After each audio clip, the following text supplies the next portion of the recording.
গাইবান্ধার সুন্দরগঞ্জ উপজেলার চাকুলিয়ার বিল থেকে আরিফুল মণ্ডল নামে এক অটোচালক যুবকের মরদেহ উদ্ধার করেছে সুন্দরগঞ্জ থানা পুলিশ। গাইবান্ধা থেকে জয়ন্ত সাহার ভিডিও প্রতিবেদনে দেখুন বিস্তারিত। আপনি কি প্রবাসে গিয়ে স্বাবলম্বী হতে চান? পূর্বে বুকিংকৃত বিমানের টিকিট পরিবর্তন করতে চান, অথবা ট্যুরিস্ট ভিসার মাধ্যমে এই সুন্দর পৃথিবী ঘুরে দেখার স্বপ্ন দেখছেন?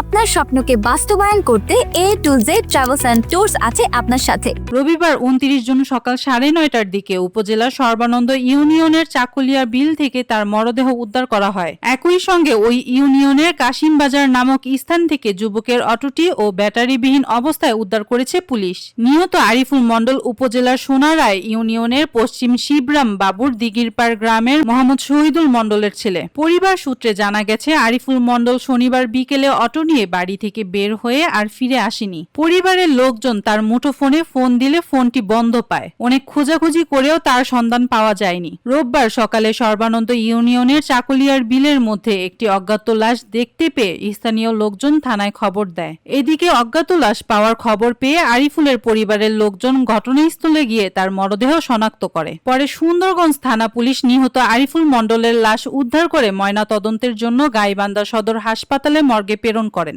সুন্দরগঞ্জ থানা পুলিশ ইন্সপেক্টর মোহাম্মদ সেলিম রেজা বলেন, ঘটনাস্থলে পুলিশ গিয়ে নিহত আরিফুল মণ্ডলের মরদেহ উদ্ধার করে। পরে ময়নাতদন্তের জন্য লাশ গাইবান্ধা সদর হাসপাতালে মর্গে পাঠানো হয়েছে। ঘটনা তদন্ত করে আইনগত ব্যবস্থা নেওয়া হবে।